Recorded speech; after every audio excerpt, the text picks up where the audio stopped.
What a day. What a day. Oh! Welcome to the movies, pal. Your friendly neighborhood Master Chaos back with you once again. Sorry, you caught me between transformations here from Master Ninja to Master Chaos. I hope you're well. Come on in.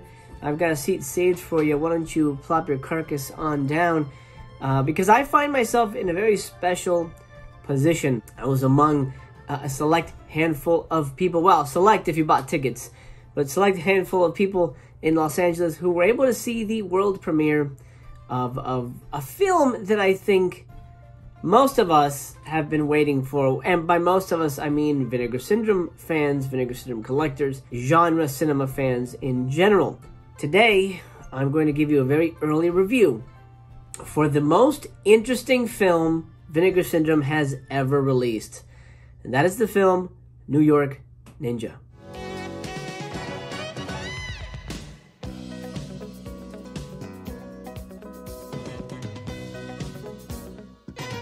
First of all, I'll say no spoilers, even though spoilers aren't really going to ruin anything. This movie does not have any heavy spoilers whatsoever. I really, really loved New York Ninja. I think it's very, very fun. With a caveat.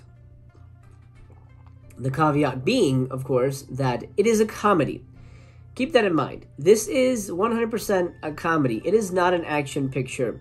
If you go in expecting an action movie, you're going to be disappointed. Now, John Liu, the creator, the writer-director, the original writer-director, I should say, went about making a sincere action picture. However, it looked like he did not have the skills or the talent or the wherewithal to realize that he had actually made a comedy. Now, that's, of course, my interpretation based on what I see in the footage. And Vinegar Syndrome has decided to, for the most part, play it straight, but coupled with the footage they had, John Liu's action movie becomes an out-and-out comedy. I mean, we're talking Miami Connection, but closer to The Room. I would put this movie closer to The Room. You must be kidding, aren't you? I feel New York Ninja falls into that vanity project gray area that The Room exists in. If Tommy Wiseau made a ninja movie, this is what you would get, is what I'm trying to get at. You have my curiosity, but now you have my attention. With that out of the way, let's talk about the plot. And there's not much to talk about here. Surprise, surprise. You would think this would have very strong Mammoth-esque type plotting, but there isn't really much going on here. Essentially, this is Death Wish with ninjas. John Liu's girlfriend or wife, or I guess, I'm not sure, it was clear who she was killed. I think it was his wife. Anyway, she was killed off in the beginning of the movie. The cops aren't doing anything, so he decides to dress up like a ninja and beat up gangs. That's it. That's the movie. There is a supervillain character known as the Plutonium Killer. The less said about him, the better. I want you to discover him on your own. As I'll talk about later, he's voiced by Michael Berryman. All the actors, all the characters, I should say, are voiced by different actors because they lost the audio track. I'll talk about the technical stuff in a minute, but I just want to talk about the meat of the movie right now. Michael Berryman kills it as a Plutonium Killer. That's all I'm going to say about that character. I think you need to discover him. He's quite a surprise, very unique, and probably without him, this would be a nothing movie. He makes New York Ninja really pop, because John Liu certainly doesn't, unfortunately. Now, I was not familiar with John Liu, had no idea who he was or what his career had been. Turns out, this dude is a badass. This dude is a master fighter. As a matter of fact, he kind of beat up Chuck Norris in a professional match. It's complicated. They get into it as a documentary, which they also screened here. Anyway, this dude is like big time Shaw Brothers, you know, Hong Kong, Taiwanese kung fu guy, you know, Taekwondo master. The guy knows how to fucking kick. The guy can hold up his leg for days. As a martial artist, I can recognize someone who knows how to fucking throw a kick, and this guy can throw motherfucking kicks, man. Shit. Which makes it all the more mind-boggling why his fight scenes are so boring. That's the main problem with the movie. It doesn't work as an action movie because the action is so dull and static. It goes one of two ways. Number one, they all have guns. They all aim their guns at him. He takes out one ninja star, throws it. Somehow they all get hit. The other way it'll go is he jumps in, punches a couple guys, then the rest of them surround him. They always surround him, okay? They surround him. I'm going to try to make some room here. I hope I don't knock shit over. They surround him, and then he takes turns beating them up. And luckily, the gangs are so nice that they wait their fucking turn to get punched. So he'll go pew pew, pew pew, pew pew, pew pew, pew pew. Oh shit.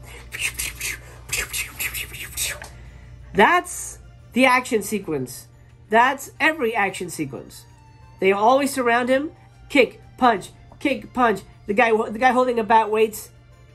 Okay, and then my turn. That sucks. It's obvious garbage shit choreography. And John Liu was the choreographer.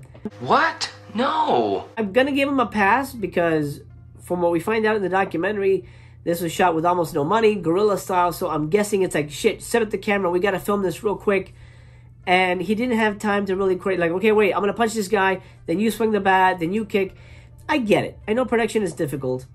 Oh my God. This is about a 90-minute movie, 92-minute movie, and it does feel over long, and it does get a little boring in the middle because it's almost like rinse and repeat.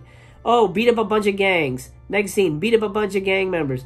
Next scene, rescue a woman, beat up some gang members. There is no real story here. It's just gang member fight after gang member fight. To be perfectly frank, if New York Ninja was just a random 80s movie, it would be fine, but it'd be 100% forgettable. There's really nothing to write home about in this movie. That being said, the saving grace for this movie is the voice actors. So here's what happened. Vinegar Syndrome bought, a whole bunch of like a big movie library, and on this palette of stuff, they say it in the Q&A that I filmed for the world premiere. If you haven't seen that, go check it out. You can hear it from Brad, and I'm blanking on the name of the main director who wrote the script for the movie. But anyway, they got a whole bunch of prints of this movie called New York Ninja. They're like, what the fuck is New York Ninja? And they're like, oh, it's an unfinished film. Don't worry about it. We'll just throw it away. Obviously, as preservationists, they're like, no, give it to us. We'll do something with it. So they scanned the movie in, and they edited the movie by the slates, which is kind of insane. And because they didn't have a script, and they didn't have the magnetic tape, so there's no audio either.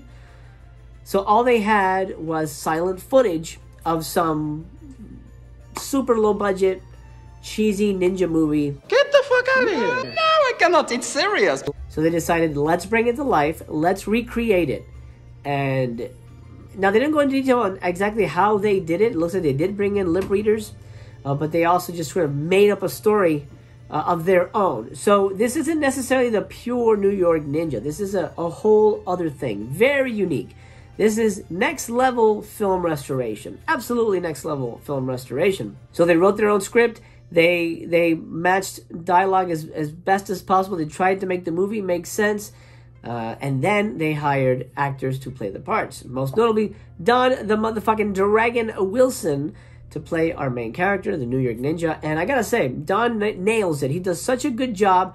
His voice is almost a perfect... you could see that coming out of John Liu's mouth. Like that's what he would sound like. Cynthia Rothrock is here as well. Linnea Quigley, my buddy Linnea Quigley. I made a couple movies with her. I love her.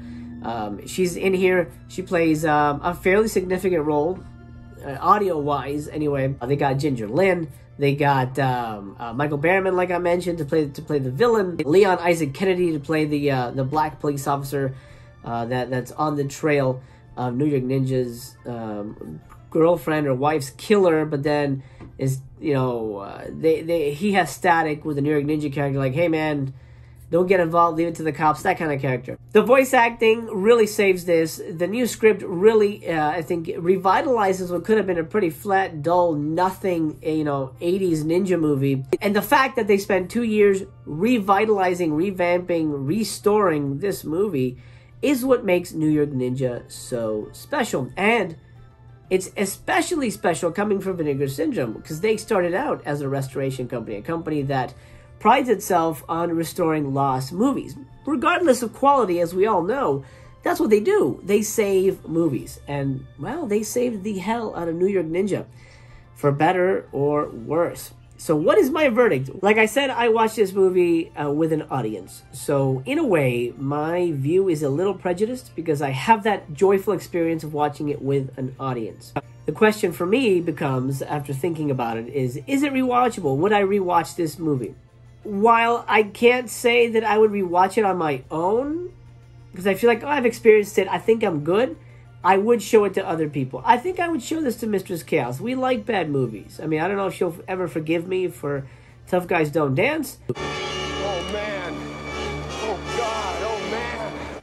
But we like Neil Breen. We like The Room. We like Miami Connection. I think she might enjoy this. She's not a big action fan, but I think she'll get a kick out of this movie. It's funny enough and enjoyable enough that I think she'll have a good time with it. And the fact that it has, as she's a film buff and a filmmaker herself, so the fact that it has this history-making restoration, I think makes it an important cinematic art piece, which goes beyond it being just a 80s ninja movie. The movie itself is 3 stars. You're going to go in expecting something really amazing. It's like, wow, it kind of falls flat.